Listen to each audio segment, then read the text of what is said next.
Kas panangrambak iti Fire Prevention Month, iti bulan ti Marso, yung panakkel ti Bureau of Fire dagiti aktibidad da mabalin a pakipasitan dagiti umili. Nagpalagip da pa iti panangliklik iti uram. Ni Jeswel Kate Lapizar, iti detalye. Ita a Fire Prevention Month in bida ti Bureau of Fire Protection dagiti programa da. Naingat a palagip da iti publiko ti panangliklik iti uram. Nailukat ti programa babaen iti Zumba kan fun run a pangitalo iti nasaya at asalunat dagiti bombero.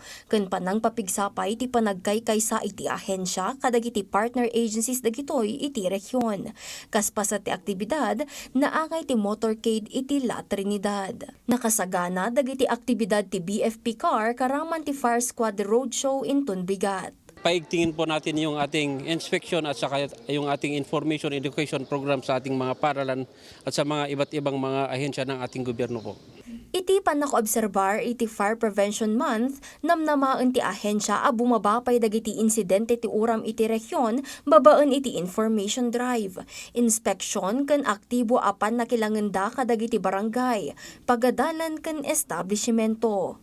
Para po makaiwas tayo sa sunog, ilapit po natin yung ating kabomberohan sa ating community para sila po yung magiging partner sa bawat isa. Al-alukuyan ti ahensya dagiti komunidad ang makikaykaysa iti kampanya kontra iti uram, babaen iti panangtungpal kadagiti paganurutan iti fire safety.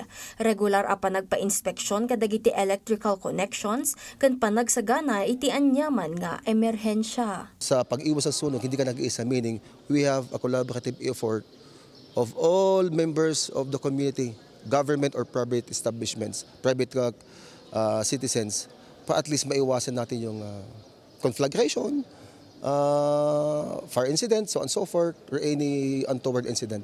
Palagip ti ahensya a Dagus nga report iti BFP dagiti insidente ti uram. Tapno na parapartak a masabsaban dagitoy kan malapdan ti panagramaram nga agresulta ti dakdakkel a danyos. Maging mapagmatsyag at tiyaking ligtas ang ating mga tahanan at establishmento. Ang Bureau of Fire Protection ay nananatiling handa sa pagbibigay ng serbisyo, inspeksyon at kaalaman upang mapanatiling ligtas ang ating komunidad. Jeswel Kate Lapizar para iti Pambansang TV, iti Baro, Pilipinas.